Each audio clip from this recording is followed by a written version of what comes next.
Saya Dr. Syahid Isa. Di sini, kami menyediakan kepelbagaian rawatan kesihatan buat semua pengunjung di Klinik Safa Medik.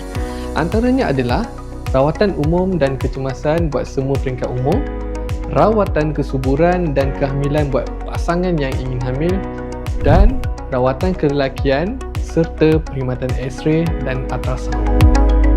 Saya Dr. Kausar Halim. Di sini kami menyediakan perkhidmatan fertility bagi pasangan yang ingin mendapatkan cahaya mata. Antaranya adalah perkhidmatan HIFOC untuk melihat, memeriksa tiup falopia wanita, ujian sperma, ujian hormon, IUI, rawatan PCOS dan sebagainya.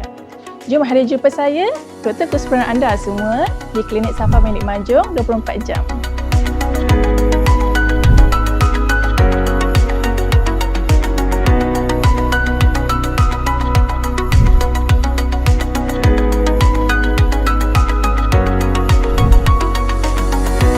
Saya Dr. Hanis Amanina, Doktor Residen di Safa Medik Manjung. Saya yakin setiap pesakit ingin mendapatkan rawatan kesihatan yang selamat dan menyeluruh. Di klinik kami bukan sekadar merawat penyakit, tetapi kami menitik beratkan pemeriksaan yang teliti, penggunaan ubat yang sesuai dan selamat agar setiap pelanggan mendapat pengalaman rawatan yang lancar, selesa dan berkualiti. Saya Dr. Syuhada bertugas di Klinik Safa Medik Manjung 24 jam.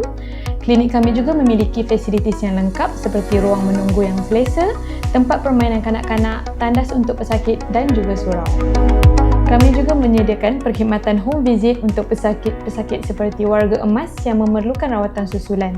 Kami percaya rawatan yang terbaik bermula dengan layanan yang mesra, penerangan yang jelas dan penjagaan yang menyeluruh yang boleh anda peroleh di Klinik Safa Medik Manjung 24 jam.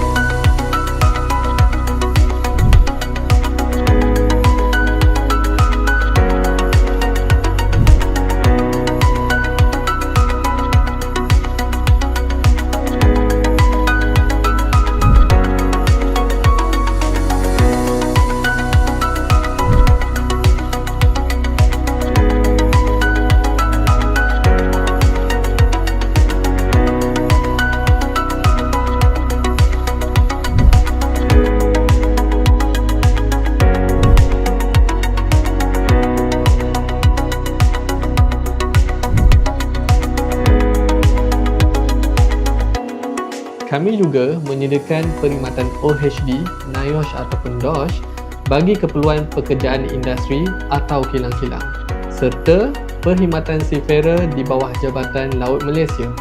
Pendekatan kami kepada setiap perkhidmatan adalah ingin menyediakan mutu servis yang sangat tinggi, penerangan yang terperinci dan jelas kepada pesakit-pesakit kami, dan akhir sekali, sudah tentu, kos yang sangat berpatutan. Jadi, saya ingin menjemput semua orang ramai untuk berkunjung ke Klinik Safa Medik Seri Manjung 24